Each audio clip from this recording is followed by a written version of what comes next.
நம்ம பார்த்துட்ருக்கோம் இல்லையா, இது எல்லாமே பிணங்கள் தான். இங்கே பாருங்கள், இதில் தெளிவாக தெரியும்.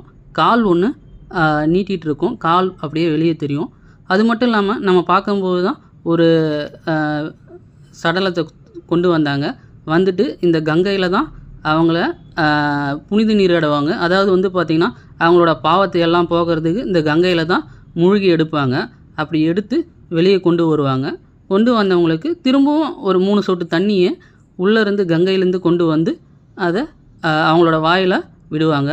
நம்ம பார்க்குறோம் இல்லையா, இதுதான் கங்கை நதி. அதாவது வந்து பாவத்தை போக்குற புனித நதி அப்படிங்கிறது இந்த கங்கை நதி தான். இங்கேருந்து தான் அந்த சடலத்தை செய்ய வேண்டிய இறுதி சடங்கை செய்வாங்க. அதை பாருங்கள், இப்போ அந்த கங்கையிலேருந்து தண்ணி எடுத்துகிட்டு வந்து அவங்களோட வாயில் அவங்களோட உறவினர்கள் எல்லாமே செஞ்சிட்ருக்காங்க.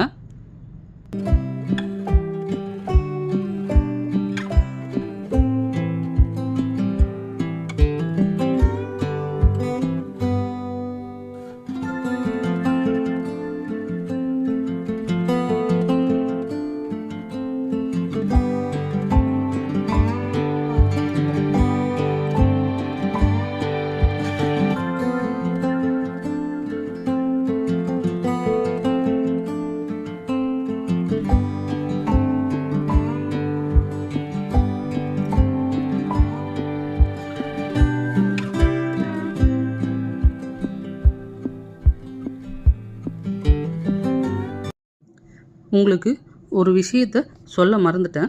அது என்ன அப்படின்னு பார்த்தீங்கன்னா, காசியில் பிணங்கள் துர்நாற்றம் அடிக்கவே அடிக்காது. அது மட்டும் இல்லாமல் இங்கே இருக்க மாடுகள் வந்து முட்டாது, பூ வந்து மணக்காது. அதாவது நீங்கள் எந்த பூ வச்சுருந்தாலும் சரி, அந்த எந்த பூவுமே இங்கே மணக்காது. அது மட்டும் இல்லாமல் பல்லி அப்படிங்கிறது அங்கே கத்தவே கத்தாது. பல்லி இருக்கும் இல்லைங்களா, அந்த பல்லி கத்தவே கத்தாது. அந்த மாதிரி நிறைய விஷயங்கள் காசியில் இருக்குது. இப்போ நம்ம பார்த்துட்ருக்கோம் இல்லைங்களா, இது ஒரு சடலம். இந்த சடலத்தோட